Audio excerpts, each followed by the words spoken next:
सीते राम कथा हृदयम।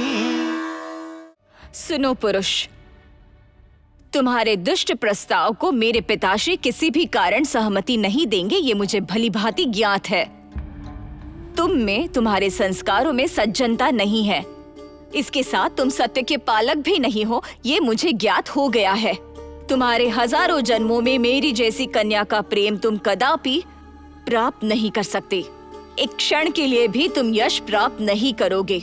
इसीलिए इसी क्षण तुम यहाँ से प्रस्थान करो। मेरे पिताश्री को पता चला कि तुम मुझे इस तरह से पीड़ा दे रहे हो तो उनकी क्रोध में भस्म हो जाओगे। मैं तुम्हारे पिता का वचन नहीं सुनूंगा और ना ही तुम्हारी कोई बात। अब मेरे पास एक ही मार्ग है, वो है बल प्रयोग। दुष्ट, मेरी पुत्री के साथ मिलन करने की इच्छा को छोड़ दो। ऐसा कहा था ना? फिर भी तुम यहाँ आए, मेरी पुत्री से दुर्व्यवहार करोगे। इसी क्षण तुम्हारा वध कर देता हूँ। उससे पहले ही तुम्हारी हत्या कर दूंगा।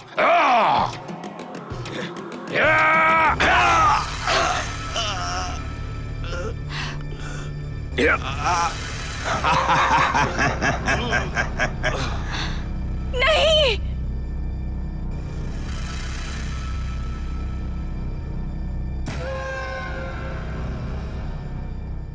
नहीं पिताश्री, इस दुष्ट के कारण आपको ऐसी दुर्गति मिल गई। तपस्या करके मुझे अपनी पुत्री के रूप में पाकर प्रत्येक क्षण मेरे यश के लिए चिंतित रहकर और अभी मेरी तपस्या की रक्षा के लिए अपने प्राण को ही त्याग दिया आपने पिताश्री।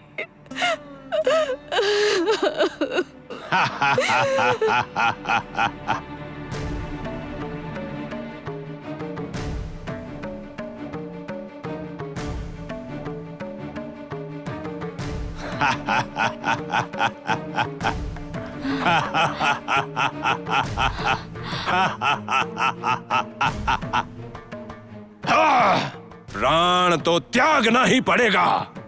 जो भी मेरी इच्छाओं में बाधा बनेगा उसे मेरे खड्ग से प्राण का त्याग करना ही पड़ेगा।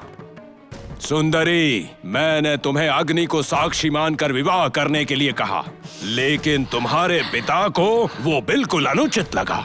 मैंने गंधर्व विवाह की इच्छा की, उसने कहा कि ये भी संभव नहीं है, और अब तुम्हारे पिता को मारकर मैं राक्षस विवाह करूंगा।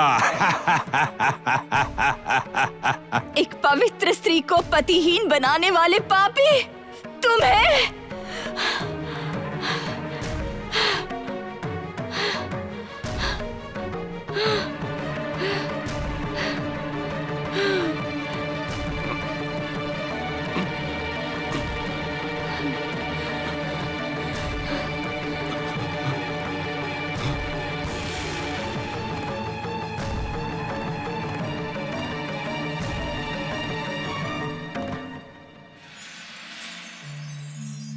देवर्षि, अर्थात आपके कथनानुसार उस दुष्ट संभा को अपनी दृष्टि से भस्म करने वाली वेदवती क्या अपनी तपस्या से श्रीमद् नारायण जी को प्राप्त कर पाती है? महाराज, अगर ऐसा हुआ होता तो वेदवती का सीता बनकर आपको प्राप्त होना संभव ही नहीं था। वेदवती अपनी तपस्या जारी रखती है, परंतु उसके तपस्या से महाविष्णु प्रत्यक्ष नहीं हुए। महापराक्रमी गर्विष्ठ लंकाधीश नामों से जो प्रख्यात थे, ऐसे दशकंठक रावण से वेदवती की तपस्या भंग हो गई। देवऋषि, रावण ने वेदवती की तपस्या क्यों भंग की?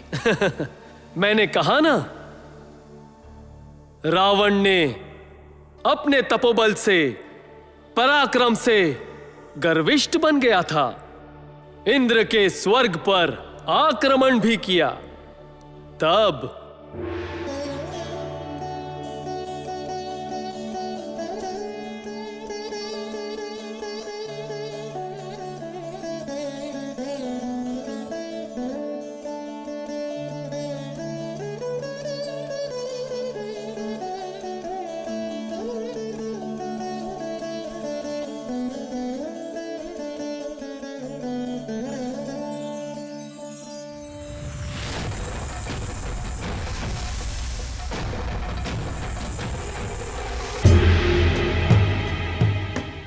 सीते राम कथा हृदयं